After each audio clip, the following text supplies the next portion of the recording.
বিসমিল্লাহির রহমানির রহিম। আসসালামু আলাইকুম। কেমন আছেন আপনারা সবাই? আশা করছি সবাই ভালো আছেন। আজকে এত সুন্দর ওয়েদারে, এত সুন্দর বৃষ্টির দিনে যদি আমরা একটি পারফেক্ট খিচুড়ি না খেতে পারি, তাহলে কিন্তু এই সুন্দর দিনটা বা এই সুন্দর বৃষ্টিটা আমরা উপভোগই করতে পারবো না। তো এই তো আমরা যেন এই সুন্দর বৃষ্টিটাকে উপভোগ করতে পারি, সেই জন্যই আমি একটি পারফেক্ট আর ভীষণ মজাদার একটি খিচুড়ি নিয়ে চলে আসলাম। তো এই তো আপনারাও কিন্তু বাসায় এই বৃষ্টির দিনে অবশ্যই এই খিচুড়িটা ট্রাই করবেন। এটা কিন্তু ভীষণ মজা হয়েছে। তো এই তো বেশি কথা না বলে চলুন শুরু করা যাক। এখানে আমি হাফ কেজির মতো মুরগি নিয়েছি, 2টা আলু এবং পরিমাণ মতো হচ্ছে বরবরি, গাজর, পেঁপে আর হচ্ছে আমি মিষ্টি কুমড়া নিয়েছি পরিমাণ মতো। এগুলোকে আমরা ভালো করে ধুয়ে নিব। এরপর আমরা একটি হাঁড়ি চুলায় বসিয়ে নেব। এখানে আমি পরিমাণ মতো তেল দিয়ে হাফ কাপের মতো পেঁয়াজ, স্বাদ মতো মরিচ আর হচ্ছে 2টা তেজপাতা দিয়ে এবার এটাকে ভালো করে আমরা ভেজে নিব। এরপর আমি এখানে 2 পট চাল আর হচ্ছে আধা পটের মতো ডাল এখানে সিদ্ধ করতে দিয়েছি। যখন এটা একটু ভালো করে ফুটে যাবে তখন আমরা এটা নামিয়ে নিব। এরপর আমরা সেই পেঁয়াজ ভাজাতে আমরা 2 চা চামচের মতো হচ্ছে আদা রসুন দিব। দিয়ে এবার এটাকে ভালো করে আমরা একটু ভেজে নিব। এভাবে ভালো করে আমরা ভেজে নিব। ভাজা হয়ে গেলে এখানে আমি 1 কাপের মতো হচ্ছে পানি দিয়ে নিব। 1 কাপের মতো পানি দিয়ে এবার আমরা একটু ভালো করে পানিটার সাথে এটাকে মিক্সড করব। এরপর আমরা এখানে স্বাদ মতো লবণ দিয়ে নিচ্ছি।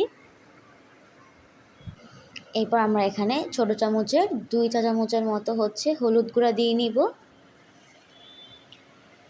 দিয়ে এটাকে একটু ভালো করে নাড়াচাড়া দিয়ে এরপর আমরা ছোট চামচের 2 চামচের মতো মরিচের গুঁড়া দিয়ে নিব। এরপর ছোট চামচের 2 চামচের মতো ধনিয়ার গুঁড়া দিয়ে নিব। দিয়ে একটু ভালো করে নাড়াচাড়া দিয়ে এরপর আমরা আবার নাড়া দিতে যাই কিন্তু আপনারা আগের ছবি নাড়া দিয়ে ফেলেন না। এরপর হচ্ছে আমি হচ্ছে এই চামচটা ব্যবহার করেছি মশলাটা দেয়া, এই ছোটো চামচটা। এরপর হচ্ছে আমি এখানে ছোটো চামচের 2 চামচের মতো হচ্ছে গরম মশলার গুঁড়া দিয়ে নিচ্ছি। দিয়ে এবার আমরা এটাকে ভালো করে কষাবো, ভালো করে নাড়াচাড়া দিব। দেখুন এভাবে কিন্তু ভালো করে কষায় নিতে হবে। এই মশলাটা যত বেশি কষাবেন ততই কিন্তু মজা হবে। এরপর আমরা ভালো করে কষানো হয়ে গেলে এরপর আমরা সেই সবজি আর হচ্ছে মুরগিটাকে এখানে অ্যাড করে দিব। সবজিগুলো দেওয়াতে কিন্তু খিচুড়িটা আরও বেশি মজা হবে। এভাবে আমরা ভালো করে আমরা কোনো পানি কিন্তু এখানে অ্যাড করিনি, ওইখান থেকে কিন্তু পানি বের হয়েছে। এরপর আমরা এটাকে ভালো করে একটু ফুটতে দিব, মানে হচ্ছে সবজিগুলো যেন ভালো করে একটু হালকা সিদ্ধ হয়ে আসে। ভালো করে হালকা একটু সিদ্ধ হয়ে আসলে এরপর আমরা নামিয়ে চুলা থেকে নামিয়ে ফেলবো। আর যখন ভাত আর সেই ডালটা আমরা সিদ্ধ করতে দিয়েছি ওটা যখন হালকা একটু সিদ্ধ হয়ে আসবে তখন কিন্তু আমরা নামিয়ে সেই মশলাগুলোর সাথে মানে সেই সবজি আর হচ্ছে মুরগির সাথে আমরা অ্যাড করে দিব। অ্যাড করে এবার একসাথে করে এবার আমরা আবার চুলায় দিয়ে নিব। এবার আমরা জাস্ট এভাবে রেখে দিব কতক্ষণের জন্য। এবার যখন ভালো করে একটু বলক চলে আসবে তখন আমরা চুলার আঁচটা একটু কমিয়ে দিব যেন এটা ভালো করে সিদ্ধ হয়ে যায়।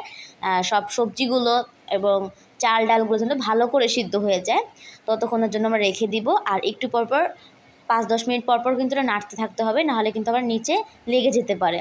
তো দেখুন আমি কিন্তু এভাবেই আস্তে আস্তে করে এটাকে ভালো করে সিদ্ধ করে নেব। যতক্ষণ পর্যন্ত এটা ভালো করে সিদ্ধ হয়ে যাবে অতক্ষণ আমরা এটাকে চুলায় রেখে দিব আর চুলার আঁচটা কমিয়ে রাখতে হবে।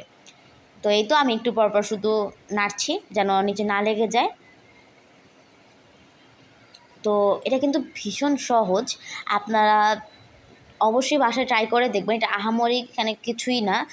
আর এটা খেতে যে কী মজা হয়েছে আপনারা মানে জাস্ট একবার খেলেই বুঝতে পারবেন। এরপর আমি এখানে হচ্ছে 1 প্যাকেট হচ্ছে ম্যাগি মশলা দিয়ে নিচ্ছি। এটা অপশনাল, আপনারা চাইলে নাও দিতে পারেন। এটা দিলে কিন্তু স্বাদটা আরও বেশি বেড়ে যায়।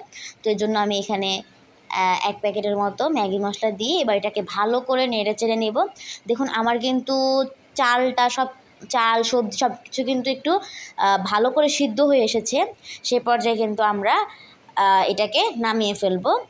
আর এটা মানে বৃষ্টির দিনে এই খিচুড়িটা একদম পারফেক্ট। তো আপনারা অবশ্যই বাসায় ট্রাই করবেন। দেখুন মানে এটা কত সুন্দর হয়েছে, আমি আপনাদেরকে প্লেটে নিয়ে দেখাচ্ছি। দেখুন এইটা জাস্ট এত মজা হয়েছে। আর বৃষ্টির দিনে তো খিচুড়িটা আরও বেশি মজা লেগে যায়। তো এই তো, আপনারা যদি বৃষ্টির দিনটাকে উপভোগ করতে চান তাহলে কিন্তু অবশ্যই এই খিচুড়িটা ট্রাই করবেন বাসায়। ইনশাল্লাহ আপনাদেরটাও কিন্তু এরকম পারফেক্ট আর ভীষণ মজা হবে। তো এই তো, সবাই আমার সাথেই থাকবেন। আমার ভিডিওটি ভালো লাগলে লাইক, কমেন্ট আর শেয়ার করতে একদম ভুলবেন না। আমার চ্যানেলটি সাবস্ক্রাইব করে বেল আইকনটি অন করে রাখবেন। আর এরকম নতুন নতুন ভিডিও পেতে আমার সাথেই থাকবেন। তো সবাই ভালো থাকবেন। খুদা হাফেজ।